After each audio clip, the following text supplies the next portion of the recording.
The question about what to do if there's an object, something that's been left in somebody's possession for a long time that didn't belong to them, how and when they're allowed to take it over. But what about money? What happens when there's money that somebody owes to somebody else?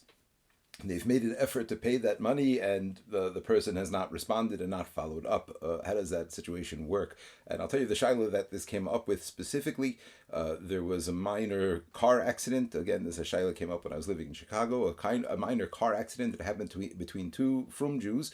One of the Frum people was not from the neighborhood, and they exchanged details. And there was clearly a case. It was like a mazik and an iza, because a person who did something that they shouldn't have done.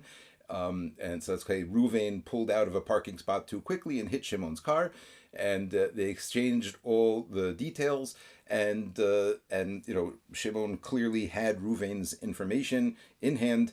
And then Ruvain never ever heard from Shimon. The person never contacted him, never asked him to pay. And time went by, and the question is he required to follow up and track down Shimon and say, here, I want to pay you for the damage that I did to your car? Or is that really Shimon's responsibility to come and get it, and it's not Ruvain's requirement?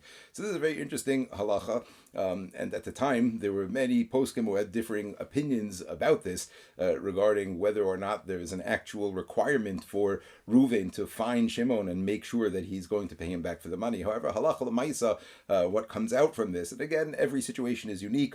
Anytime there's a monetary question, you have to make sure to ask a competent Rav, and if there's two sides, then the Rav has to hear both sides. But as a general klal, as a general rule, it seems as follows. If a person is confident, if a person is sure that let's say again, in this case, the Ruvain is sure that Shimon knows how to reach Ruvain.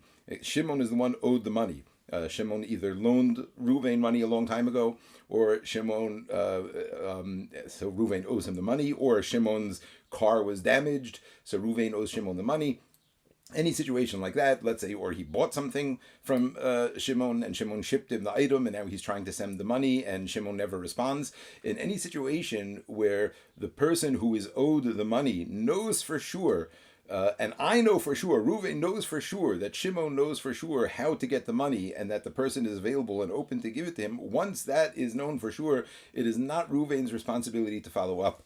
If a person wants to and they want to go ahead, it's a mitzvah to pay, priyas balchov mitzvah, they're makayim a mitzvah when they pay, but a person is not required to go ahead and proactively. We're allowed to assume, according to some achronim, for those interested in the source, as a shach and choshe mishpat reish lamed beis sifkat and beis, we're allowed to assume that the person made it into a matana, that the person said, you know what, I'm gifting this to you, and I'm not expecting you to pay it back, and therefore Ruvain can go the rest of his life without paying back that money and go to Shemayim, and there's not going to be a teviyah against him, there's not going to be a din and say, well, how come you didn't pay the money? It was Shimon's responsibility to come and get it from him. So in short, as opposed to an item, as opposed to an object where the mitzvah of Hashavas Aveda never ends, and we have a responsibility to go ahead and return that lost item to the person, and without that mechanism that we mentioned, when it comes to money, we have this idea that if a person doesn't ask me for the money, it doesn't follow up, and I know that they know that they're able to, and they don't, then I can assume that it's a matana, I can assume it's a gift, and I'm allowed to move on